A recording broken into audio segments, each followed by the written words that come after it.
Yes! Sonic Adventure! Look!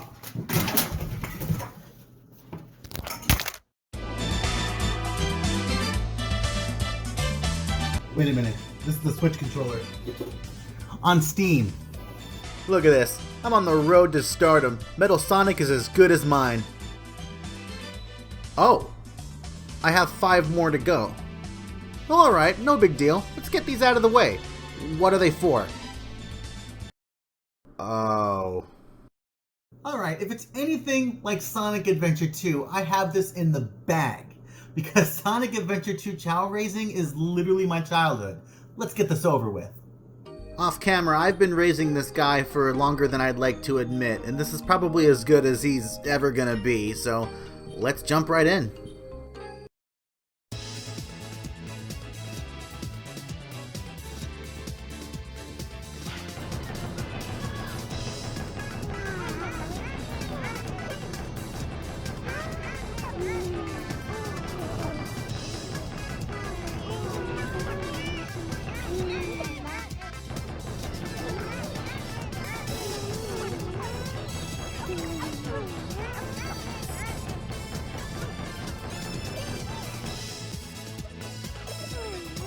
Ah, the classic let's rest while in the midst of a formal competition. I know it well. I'm gonna designate that as bad RNG.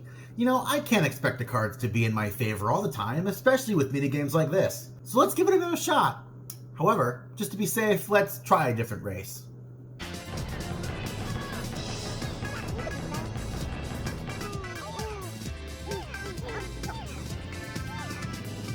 Well, that's 2 rounds with 2 losses.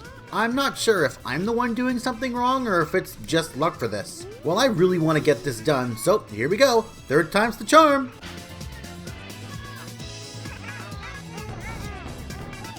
Okay, now you're just being a little brat. Wake up, Silvery, we've got Sonics to medal. 3rd place. In the end, Silvery made it to 3rd place. Imagine how better he'd be if he actually tried. 5 emblems left until I unlock Metal Sonic and beat the game. And of course, I have to deal with that as my final hurdle? Fuck it. I don't have the energy to deal with this right now. I'm playing something else. I've been locked in this room for so long, I haven't shaved in 4 weeks. Last time we were together, I teamed up with my fellow Pokemon trainer in arms, and we formed a gigantic list where we covered our favorite Pokemon of all time. I'm still very happy with how that video duology turned out, but I feel like for the oncoming months, I should probably tone it down just a little bit. First of all, we covered a total of 36 Pokemon, way more than I originally intended. The videos were, and still in my opinion, pretty good. But I really don't feel like breaking myself again. I also don't feel like talking about Pokemon anymore. I'm sorry if you thought I was trying to be a full-on PokeTuber, but no. I'm just kidding, Evie. I could never lose. I'd never get rid of you. In case you couldn't tell with my subtle hints throughout those last 2 videos, I am not proud with how Game Freak is handling the Pokemon franchise. They've butchered what I love about the games to the point where I can't even bring myself to call Pokemon my favorite franchise anymore. I don't even want a Gen 4 remake anymore, knowing that Game Freak is gonna completely fuck it up. I get that my avatar is a Pokemon, but come on. Can we all just agree that Sword and Shield can be better? Guess it's time to talk about another favorite franchise of mine, eh? Oh yes. It's time to talk about Dynasty Warriors! And the silver medal for my favorite series of games absolutely goes to the Warriors franchises. Nothing calms my nerves quite like tearing apart hundreds of enemies that think they can actually stand a chance. It's honestly quite therapeutic. And with so many different Warrior games to choose from, it's no wonder that the games have become super popular. Well, super popular in its own niche anyway. And then Hyrule Warriors came out and the world went, oh snap, this game is freaking fantastic! The other Warriors games must be good too! And then Dynasty Warriors 9 came out. And seeing as how I love these games to death, how about instead of getting all sad with how Pokemans has turned out, we go down another path and talk about my opinions on all sorts of Warriors games. Do I expect these series of videos to be more popular than my Pokemon videos? No. I'm not that stupid. But I love Dynasty Warriors and all of the other Warriors games so much, I don't really give a banana. Also, yeah, I'll be making these videos by my lonesome. After how much work went into the last 2 monthly specials, can a guy catch a break and make his life slightly easier for the next 8 months? Probably not in a row. That's right, for as long as I can get away with, I'm going to be looking at all of the Warriors games that I've played and ranking them from worst to best, in a similar fashion to how I structured the Pokemon videos.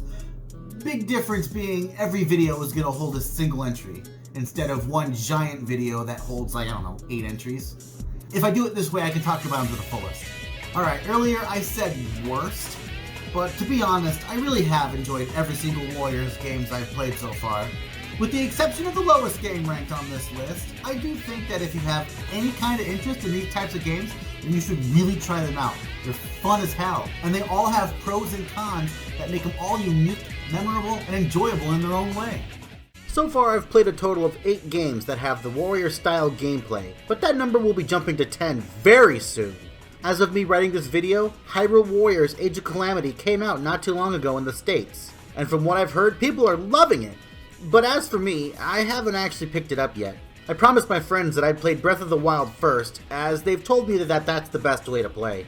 The other Warriors game I intend to play is Persona 5 Strikers. I loved Persona 5 to death when I played it, and hearing that the canonical sequel to that game is gonna be a Warrior-style game made me need new pants. I haven't gotten that far in it yet, but I'm loving every second of it so far.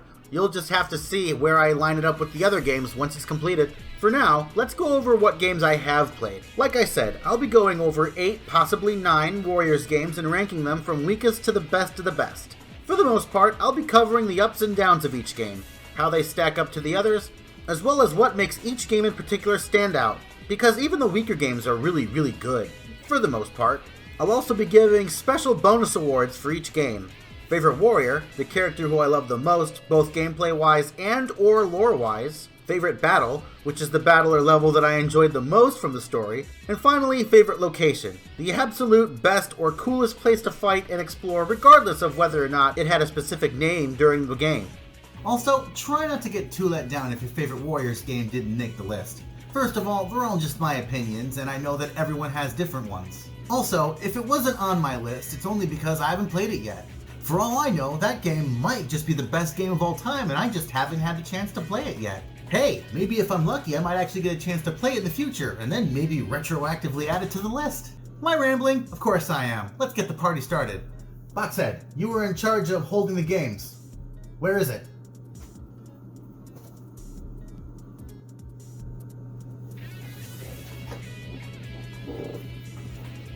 Thank you, Lady.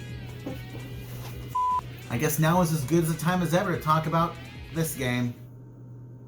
Oh, it's a steelbook. You can't actually see what the title is. Hold on a second. There you go. I left the disc in the PlayStation, didn't I?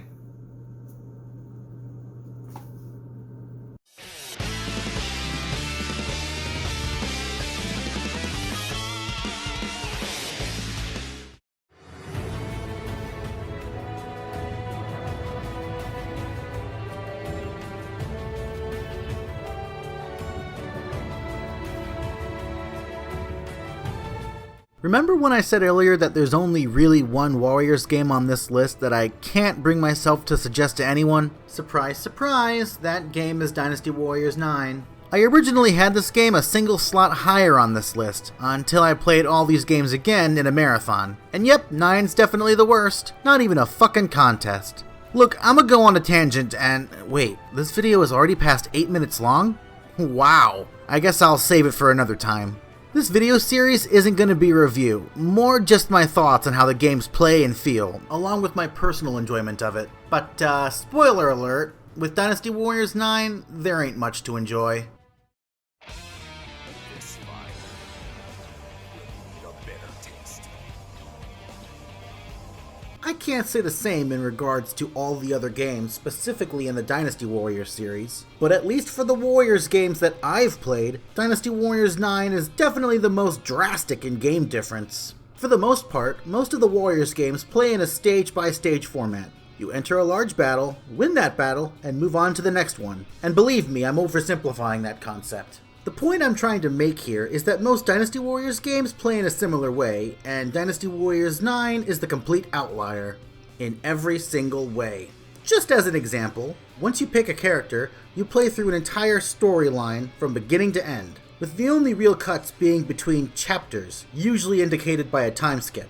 Otherwise, you are exploring the only open world available in any Warriors game. The entire land of Dynasty Warriors China is available to you, and other than the objective markers, you're able to go pretty much wherever you want, either to complete side quests or train and prepare to take on powerful fights. Or at least, that's what they tried to do anyway. Does sitting in this chair make me look fat?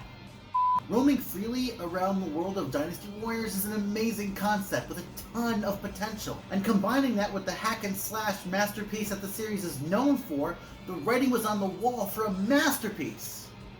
Well, don't get too hyped. This game is not a masterpiece. At all. Before I bash this game to high heaven like you're all expecting and are all hoping for, I do want to say that I can enjoy this game. And I still do enjoy it in short bursts. Believe it or not, there are plenty of times where this title really shined. First of all, the characters. There are so many playable characters and they all look fantastic. I actually think that I prefer the designs and outfits here over how they looked in 8. Seeing as how their personalities don't really change from game to game, the characters feel exactly the same as they did in the previous installment, and that is not a bad thing at all. These versions of the Dynasty Warriors cast are a blast, so long as most of these guys don't open their mouths. You're tearing them up, brother. You should understand me, brother. You killed our father with your own hands. The new characters that joined the roster fit right in with the rest of the cast, making me a little sad that we didn't get to see them later on in the next game Koei made, Orochi Warriors 4. Everything else, however, is very subpar. Dynasty Warriors 9 tried so hard to be something different than what it was known for, and while I can understand and even forgive a game for taking risks, I'm not about to defend this game regarding the risks it decided to make. Because they were dumb. You know, if I didn't know any better, I'd say that this game was rushed. We all know the famous quote used at Nintendo, "A delayed game is eventually good, but a rushed game is forever bad." Personally, I think this game should have been delayed. What's funny is that I remember this game taking years to make already, and it's not like during that time we were starved on Warriors games. Hell, Warriors All-Stars came out in between the time when 9 was announced and eventually released, so if anything, these guys should have taken more time to polish the games.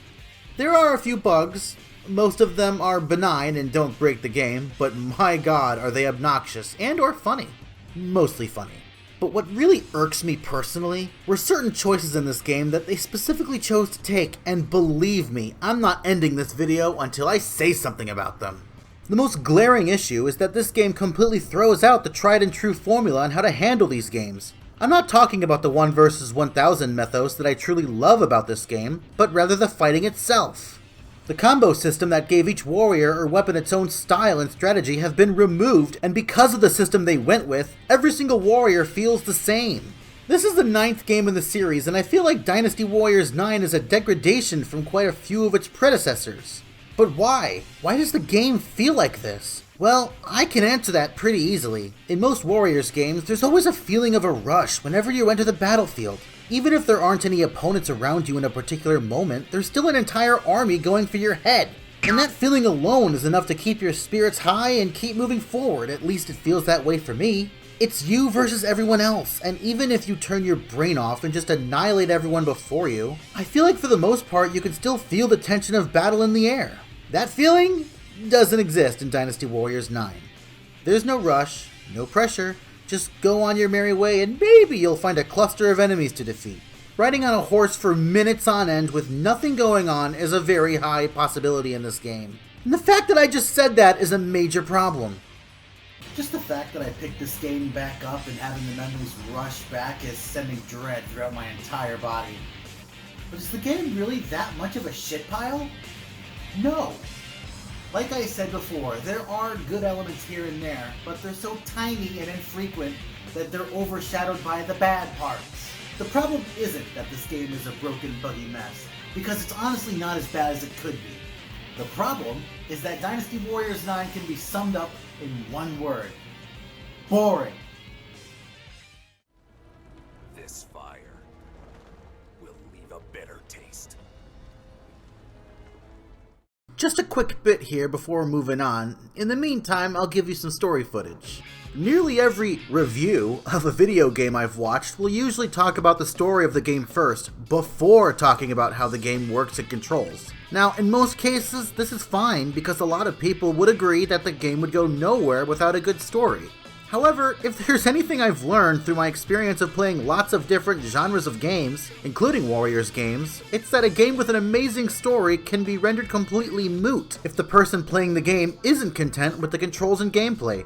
In simpler terms, if someone isn't a fan of a game's controls and playstyle, they're most likely not going to enjoy the game. I'm pretty sure everyone has bought a game where they didn't like how the game played and just didn't go back to that game. Like ever. Probably wasting their money. That took longer than I thought to make that point, so I'm going to talk about how Dynasty Warriors 9 plays and controls before going into the nitty gritty. Same with all the other games once I get to them too. If you don't like how the game is going to work, you're probably not going to be playing it for long, and Dynasty Warriors 9 is no exception. I said before that playing most other Warriors games has you go through a mission battle-based story mode. Each battle is densely packed with both story and action, and the goals of every battle vary depending on what the battle is. You could be defending a fort with your life, or you could be on the attack, pushing forward and wrecking the enemy army. Dynasty Warriors 9? Literally nothing like this, and yes, that's the way it was supposed to be, and it's a bad thing. This game is so dull compared to the other Dynasty Warriors games. Every chapter is the fucking same. You walk to a settlement, beat everyone there, move to the next settlement, beat everyone there, move to the next settlement, beat everyone there, move to the next settlement, reach the big boss, and win. Of course there are side quests you can do. Ride 5 whole minutes off the beaten path, beat everyone there, get back to the main path, reach the big boss who is now literally way weaker, and win! Look, I can see the reason behind doing that, but if you do a crap ton of side quests like I did, it just turns the final section of the fight into a big joke. If you do as much work as you can during the battle, then 9 out of 10 times, you just waste hours of your time only for the big finale to just be a fart in the wind. I want to say that you get the most challenging and difficult experience playing 9 just by rushing to the main objective without bothering anyone else, but why would a Dynasty Warriors fan want to do that? Why can't I complete the quest? I gotta talk to this guy to finish the quest, but I can't talk to him. It won't let me finish the quest. Am I supposed to defeat everybody around? There's nobody around. It's just my team. Why can't I advance? This isn't funny anymore. This isn't a bit. I actually want to continue. God damn it. Next, let's take a look at how the gameplay helps set the tone and atmosphere between Dynasty Warriors 9 and its predecessor. The Battle of Xingye is an important event that takes place in both games, so I'll use that as the example. In Dynasty Warriors 8, while Liu Bei is searching for a strategist to join his army, the Kingdom of Wei block his path by setting up literally the most imaginative thing I've ever seen to try and bump a man off with. They, no joke, build a gigantic stronghold of rooms where making the wrong turn can really wreck your shit. It's a towering fictional maze of tricks and traps where the enemies lurking within are seconds away from one hit killing you if you attempt to brute force reaching the commander.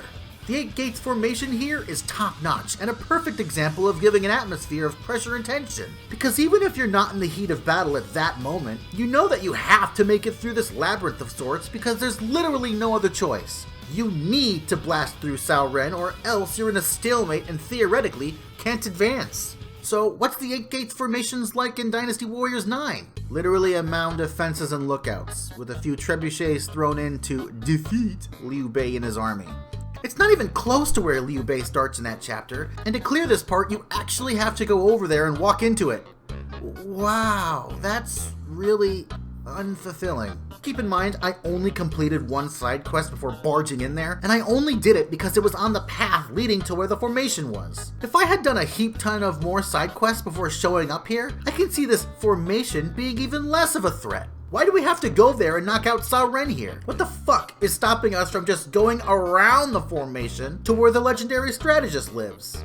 Brother, Cao Cao's forces have already arrived, and they appear to be arranged in a formation I've never seen before. How shall we handle this?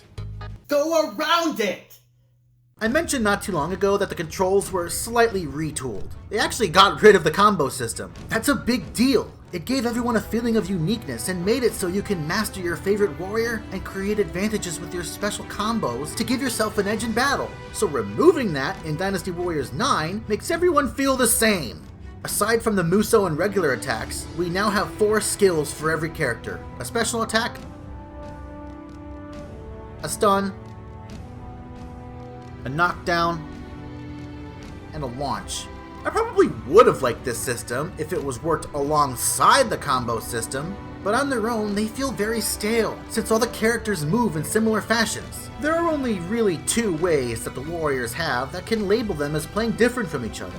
The first is by having different weapons, which I'll explain more later, because holy shit, they screwed the pooch on that one. The other is by equipping gems to your 4 skills, which gives either a bonus or an elemental ability to a particular skill. So for example, if you have 4 ice elemental gems, you could potentially make an ice-based warrior. I like the idea of being able to customize your attacks with elemental gems, but if I had to pick just one or the other, I'd again would rather equip these gems to your weapon combos from Dynasty Warriors 8, if that could even work. If the 4 skills had different functions, benefits, and advantages in battle for different characters, then I wouldn't have a right to say that everyone feels identical to each other. But that's not the case here. The only thing different that you're gonna notice is the appearance, and that might as well be it. For the first time ever in a Warriors game, Dynasty Warriors 9 is open world. So does that make this game a must-play if you're a Dynasty Warriors fan? Fuck no. This world that you've given us, this land you want us to explore like a sandbox, is so boring. What's the point of looking through it if there's nothing fun to find in the first place?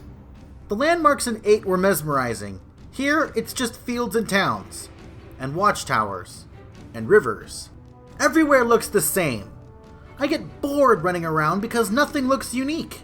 All the landmarks could have been cool, but they aren't, and that really sucks. What really blows is that if they had just made the open world of China just a little bit more interesting to explore, I think the open world could have worked. I cannot believe that I am about to make this comparison, but these developers should play some Breath of the Wild. If they make mountains, landmarks, and regions special in regards to each other, I probably would have more of an incentive to explore it. Come on guys, this is the fictional world of the 3 Kingdoms China. Have some fun with this world. Every time I play this game, it just makes me want to replay literally any other Warriors game I have. I just bought Persona 5 Strikers a few days ago. I want to play that! This fire will leave a bitter taste. The story of Dynasty Warriors, all of them, is based on the stories from the romance of the 3 Kingdoms of China, but fused with action-based styles and more focus on the battles themselves, twisted a bit to be a bit more fantastical.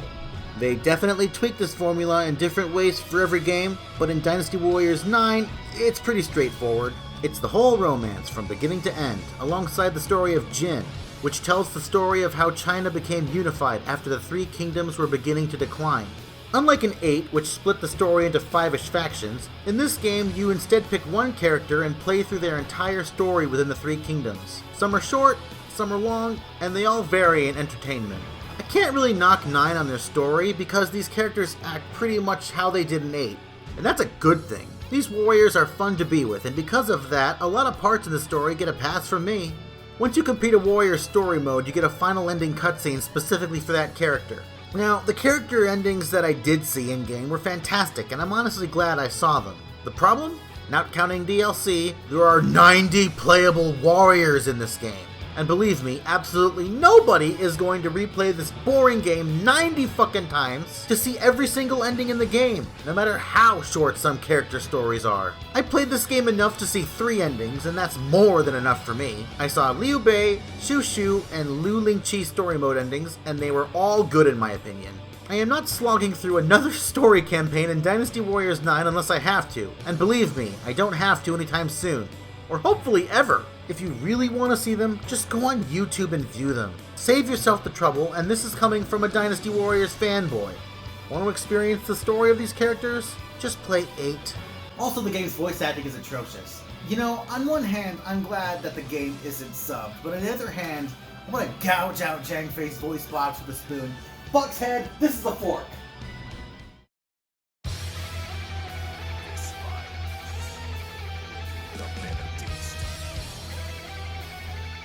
Anything that I wanted to talk about that I haven't already covered and can't really be sorted anywhere else in this video will be done here. Listen, I have a lot of miscellaneous nitpicky shit I want to go over, so just let me vent, okay? Remember that time I said, "What really irks me personally were certain choices in this game that they specifically chose to take, and believe me, I'm not ending this video until I say something about them." Yeah, it's time I finally get that off my chest. I can't stress enough how dull this game is to play. I think what really killed the fun in this game, for me at least, is Dynasty Warriors 9's strange drive to want to make this world more realistic. I get that the whole concept of this series is to recreate the battles during the era of the Three Kingdoms, but I think what made these battles so interesting is that we get to see a wild and exciting taste of fiction splashed into these fights. It's the perfect blend of history and fantasy that makes the setting of this game such a treat. So when Dynasty Warriors 9 began toning down the whimsical elements of this world, it basically gutted out what made the world so enticing, at least to me. Many weapons that made certain fighters iconic were removed. Multiple battles that had a mysterious feel to it were hollowed out, and removing the branching storylines that made 8 so awesome really killed the replayability for me. Okay, admittedly that last one's just a nitpick, but still. Speaking of removing weapons, let me be more clear. Many warriors were given the same weapon as each other. I get that everybody's weapons in this game are different looking in most cases, but some characters literally lost their iconic weapon. Zhang He's claws? Gone. He was given Wang Yuanji's throwing knives. Lu Lingqi's crosspike? Gone. She now has Jin Kai's sword and shield. Madai's brush? That was one of the coolest weapon ideas in 8. Why take that away? Why did you give him Zhang Liao's axes? I'm honestly shocked the poor sap got to keep his iconic hat. If you're just gonna give everyone the same weapon, why have a billion characters to play as in the first place? Why not lower the number of characters and make them all unique? Drinking game. Take a shot every time Ed says the word unique. Why not just make a lot of these guys unique looking NPCs like Yuan Shu or Jua Huang? Hua Zhang. Jesus Christ, I butchered that one. If a lot of these identical mirrored characters were actually NPCs, I feel like it could have worked. Perhaps then at the very least that would give you an incentive to at least pretend to explore the open world a bit more. Think about it. You start a new chapter and notice that an important NPC is somewhere in a town somewhat close by. You make your way to that NPC and you go, "Hey, you look cool, why not join my army?" At least then you can have a small force accompanying you as you make your way to the boss of this chapter. I don't know, it was just a thought I have, but I feel like doing something like that can make the empty world feel more alive, you know?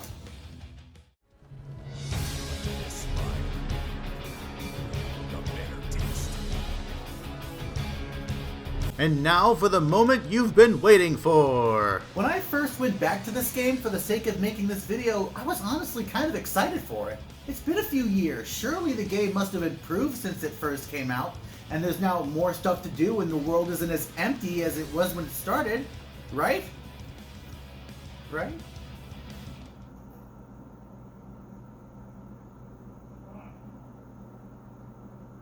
Okay. That's not entirely true.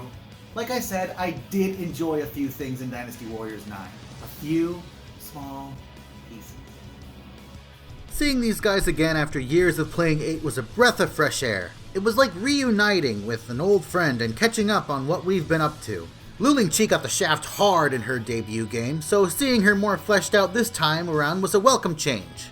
Between 8 and 9, Lu Bu is the best here, in every single way, and I love Lu Bu in 8, so that's saying something. There's something about his voice in 8 that rubs me the wrong way, but in 9, holy shit. Father, I wish to fight with you, from now on.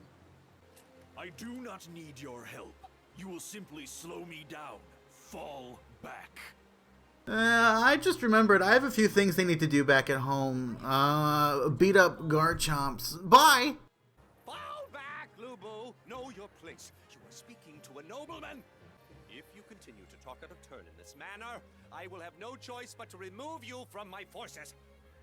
Why must I be surrounded by spineless cowards on all sides? I'm in danger!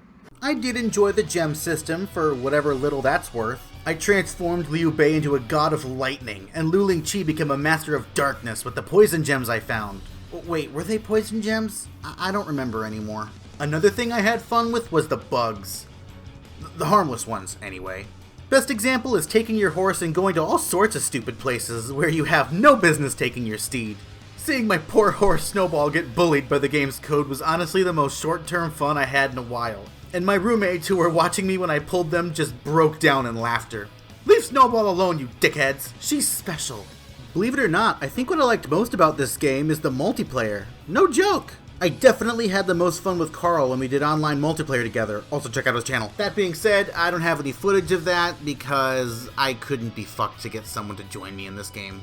Just exploring China and clearing side quests with Carl was surprisingly satisfying. Even with a game like this one, playing any Warriors game with a friend, whether online or co-op, is seriously the most fun I have with the Warrior style games. To the point where just watching my friend play them is a treat for me. Dynasty Warriors 9 feels more entertaining and alive when you have a partner to help you fight the boredom. And powering up your warrior alongside your friends certainly gives a sense of progress, and real talk makes the glitches a lot funnier when they happen. Until the frame rate dips. Then it stops being fun. As soon as I finish this game for the sake of footage, I am done playing this game for a while. I know I only scratched the surface with how much this game has, and what it doesn't have, and what it could have, but you know what? What the fuck can I even add at this point? Most of the time for me playing was just a cycle of me making my horse dash forward, having to stop dashing so the fucking dash meter can recharge, only to hold the dash button again to go fast again, just so I can get to the destination where the side quest is as fast as I fucking can. That's it! No way. I just can't believe this. I must be wrong about this. Just to make sure that I wasn't just trashing 9 without a leg to stand on, I played through one more session. Chapter 7, Part 1, as Zhu Ran. Surely I must have missed something that actually made this game better. In one last push, I did all the side quests before taking on the boss, rather than just skipping all of it and moving on to the main event. Well, in the end, Wait. Zhu Ran still has his flame bow? As his Musou attacks?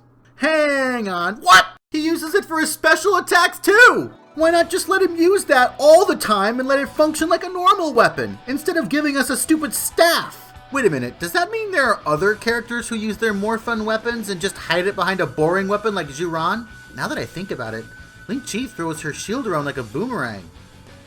Just like she did in 8. Oh my banana! Madai, do you have a few giant paintbrushes under that armor of yours? Did I jump the gun there? Well, I'm not about to waste my time and check, but if you do have combos like that, consider this argument dropped. Doesn't change the fact that they really should just be using those fun weapons entirely, but I'll bite if it's true. Anyways, where were we? Oh right, last stand as Zhu Ran. I tried so hard to get myself in the mindset for this, but I just could not motivate myself enough. I ended up galloping straight to where the side quests were, skipping all the settlements on the way, and straight up ignored a bunch of skirmishes, just to get to the more important fights. I had no interest in fighting standard soldiers, because I knew there would be a lot more at the side quests. And lo and behold, I was right. Man Chong and Zhu Huang were surrounded by their men, and I had more fun just sprinting to them and sweeping everyone around them. And unfortunately, just as I feared, fighting Cao Ren at the end was a letdown because he was weakened significantly from all the quests I finished. Which there weren't that many this time. And also push triangle to win. No, look at this! I pushed the triangle button at the exact moment they tell me to and all of his HP dropped to 0. What is this, a fucking rhythm game? I understand doing that with normal soldiers, but this is Cao Ren, big bulky guy with a shield. 9's game mechanics clash with each other. I'm not gonna stop every time I come across the enemy because essentially, what for in the end? I beat them and feel no sense of satisfaction because this game is empty and emotionless. Conquering the land does nothing but level up my warrior, which I can do just as easily by knocking out side quest enemies. Beating the big boss at the end of the chapter feels weightless because the commanders behave just like normal enemies, and if you complete enough side quests before reaching them, they're just as weak as everyone else. This game is shallow, hollow, and is in a conflict with itself, and that fucking sucks, because I still believe an open world Dynasty Warriors game done right can be a beautiful thing. I don't want to play anymore. Let's just get to the awards. Jesus Christ, awards. Okay, you know what? For this video alone, we're calling them participation trophies. Disclaimer, okay? I have not played as every single character, I have not explored every single part of this world, and I haven't gone through every chapter of this game, because you know what?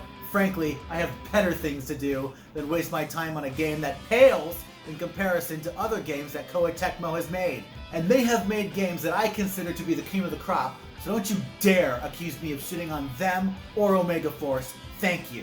A boring game is a boring game, and I'm not afraid to call out a company that refuses to put an effort to make a good game.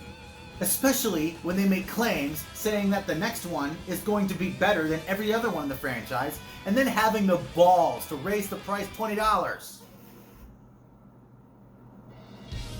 Like I said at the start, the favorite warrior prize will be given to my favorite character to do battle with, whether it be due to how they hold up in battle, how their lore and story holds, or possibly both. Picking a favorite in this game was definitely rough, because excluding their designs and personalities, everyone in this game pretty much plays the same. Out of the 5 characters that I put a lot of time into, in the end I decided to give this award to Lu Ling-Chi. Obviously I prefer her cross-pike in 8, but I can't stay mad at Koei Tecmo over her, especially when they're really giving Ling-Chi the care and attention that she desperately needed. She's way more of a big deal here than in the last game, and what they added to her story was exactly what I was begging for when I was playing the previous Dynasty Warriors. I haven't unlocked everything in 9, duh, but out of the 3 endings I did see, Ling-Chi's was the best, hands down. Watching her handle her late father's halberd like it was second nature in front of Zhang Liao was absolutely worth beating her story mode for. And then when she tells him that she decided to continue being a warrior in her dad's honor, oh man, as a Lu Bu fanboy, I cried. The Best Battle Award will go to my favorite match on the battlefield and can be decided upon for multiple reasons. This one was also tough, since this game isn't mission structured, but if I had to pick a particular chapter, I would have to pick Chapter 4, Part 2, the Yuan Shu chapter. Yuan Shu is such an important character in the series, and I'm glad they gave him an actual unique appearance now. Granted, I haven't played every single chapter, but this section of Chapter 4 is the most memorable from what I have played. Because it's really funny seeing a man who thinks he's so important getting chased by literally the entirety of China. I certainly don't feel bad for this guy. Have you met this man in these games? He's an asshole! And finally, the best location goes to my favorite battlefield to fight on, regardless of the battle itself. I was gonna say all of China, since this game is open world, but I just can't bring myself to praise a world that's 99% unexplorable. Because like I said, this world is boring. But there is one place in the giant map that sticks out to me, and I think it's worth bringing up. Hulau Gate is actually pretty neat. This is one of the biggest gates in Dynasty Warriors' China, and it definitely left an impression on me, for being one of the few gates that I actually visited. I mean, pretty much everywhere else is either a town, a fort, or a forest, so it's really cool to see this giant structure protecting the city behind it. Not to mention exploring and viewing the land from on top of this structure was a nice touch, especially seeing the city in the distance. I will continue fighting on the battlefield. The daughter of the community will survive the chaos.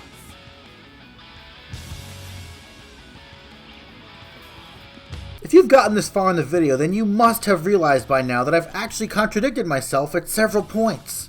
Much earlier, I said I hate that I've gone through whole sections where nothing was happening, and at other times you can clearly see me pass the only enemies around because fighting them felt pointless. The game wants you to explore, but there's nothing to find. You go out of your way to explore, but nothing gets done in the battle. You can either conquer every task in the chapter before taking on the boss, causing them to become a wash, or you can rush straight to the boss and they actually become a fun threat, skipping like 80% of this game. The unfortunate reality here is that the battle-focused system of Dynasty Warriors does not account for the open-world exploration that the game wants you to go through. Honestly, despite everything wrong with this game, if Koei were to try again with the open-world structure for another Dynasty Warriors-style game, I would honestly give it another shot. All they would have to do is make this a spin-off Dynasty Warriors game where the main focus would be to explore and conquer China for yourself, or for the sake of one of the established kingdoms, rather than focus on chapters containing a few battles. Also, pipe dream, but maybe embrace the fantasy elements a bit more and give this game a more fictional flair. I mean, the little conqueror Sun Ce fucking died in the romance because an old hermit supposedly hexed him with like a bajillion curses. How are you gonna make that into a realistic event in the game, Koei? Oh wait, you didn't.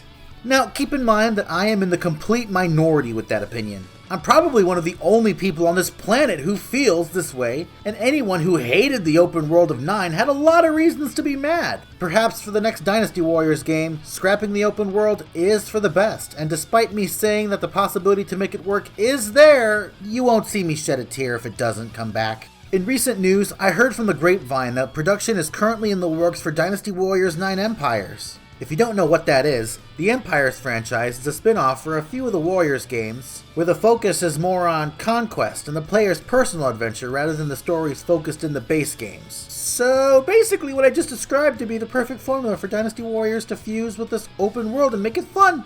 I actually haven't played Empires yet, but they've been on my radar for a while now. Rumor has it that Koei and Omega Force are going to scrap the open world entirely, planning on returning to its stage-based format just like the previous games in the franchise. Now, let's remove the open world from the conversation entirely. With that out of the way, and looking at everything else Dynasty Warriors 9 has to offer, I'm still nervous. Even without the open world, my response to everything else is simply, so you're releasing a lesser version of Dynasty Warriors 8, where the combo system is overhauled and barren, there are less weapon playstyles, duller battlefields, and based on Koei's track record, there likely won't even be English dubbing. Explain to me why I should be hyped when you're not leaving much to be hyped for. Yeah, no. I think for now I'll just give 9 Empires a pass. Right now there are other games, even Warriors games, that have my attention, and while I don't have a problem with 9 Empires going back to the way it was before, I feel like doing that is kind of skipping over why the open world didn't work for 9 in the first place. Don't get me wrong, 9 is awful, but it wasn't awful because the game was open world, it was awful because it felt like the folks who worked on it took shortcuts and cut corners to finish the game. At least that's how I feel about the situation. To me, this game felt unfinished, and along with the intentional changes, I feel like Dynasty Warriors has lost its charm. That said, unlike other game companies, I still have faith in Koei Tecmo. People are saying that the Warriors games have been deteriorating, and maybe they have a point, but I still enjoy these games. And say what you will about Koei Tecmo and Omega Force, but when they release a banger, that game is a fucking banger.